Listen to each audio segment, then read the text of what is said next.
Hello students. आज class +2 unit number 1 electrostatics के lecture number 43 में हमारा टॉपिक है work done to shift a point charge in the electric field due to other point charge.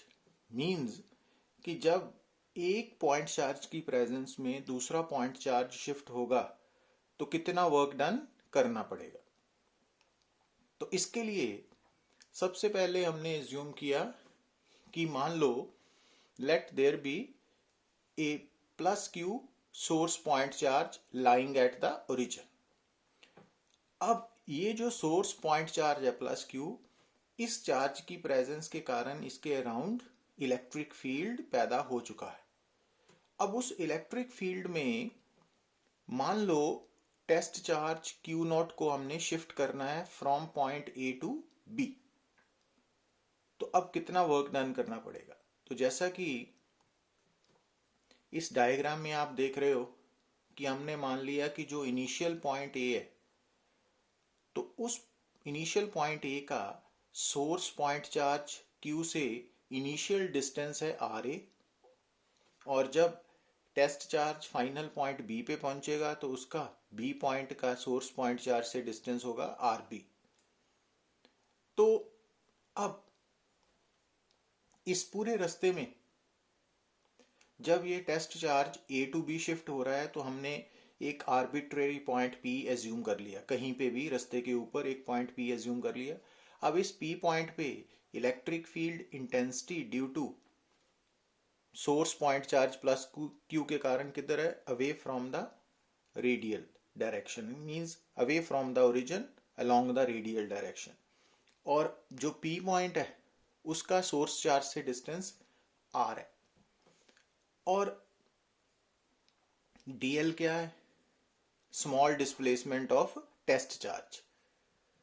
तो अब अगर test charge in the electric field produced by source charge lying eight ओ में shift हो रहा है तो कितना वर्क डन करना पड़ेगा।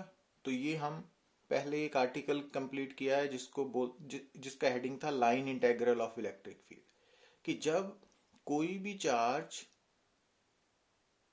एक्सटर्नल इलेक्ट्रिक फील्ड में शिफ्ट होगा from point A to B तो work done against the electric force कितना करना पड़ेगा। तो that is given by this formula डब्ल्यू a b is equal to minus q naught. तो क्यू नॉट कौन है, टेस्ट चार्ज, शिफ्ट होने वाला चार्ज, और line integral of electric field between that two points.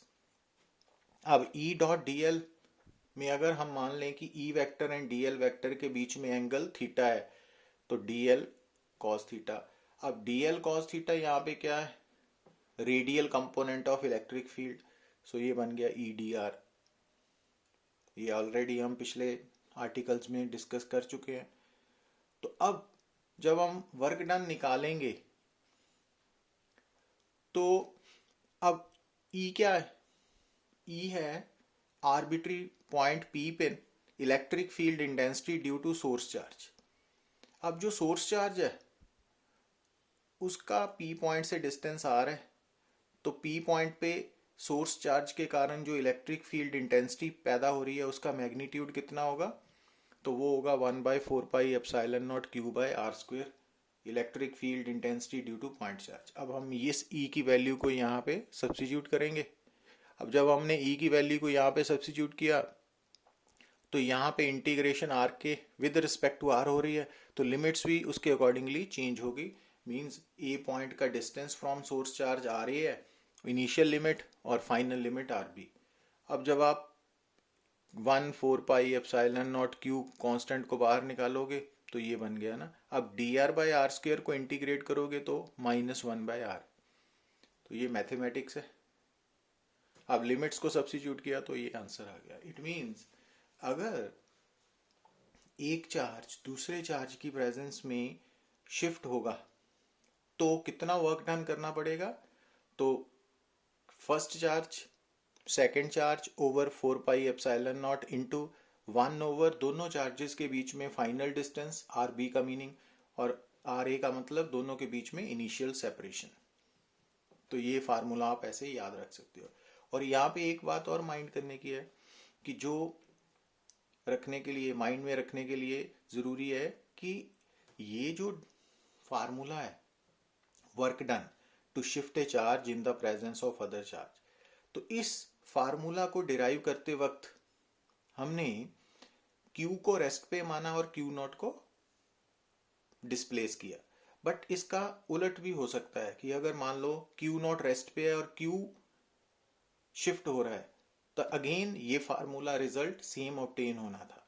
और इवन अगर ये फार्मूला उस वक्त भी अप्लाई कर सकते हैं कि अगर दो चार्जेस साइमल्टेनियसली शिफ्ट हो रहे हैं, मींस दो चार्जेस हैं, पहला चार्ज Q है, दूसरा चार्ज Q नॉट है, और दोनों चार्जेस के बीच में इनिशियल सेपरेशन RI है और फाइनल सेपरेशन होगी RF, तो वर्क डन सेम फार्मूला से ऑब्टेन होगा।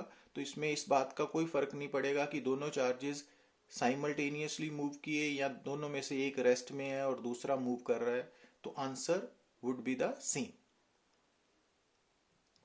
अब जैसा कि आप देख रहे हो न्यूमेरिकल नंबर 1 में हमें क्या गिवन है, 2 point charges A and B of values plus 15 microcoulomb and plus 9 microcoulomb are kept 18 centimeter apart in air. Calculate the work done when the charge B is moved by 3 centimeter towards A, है ना।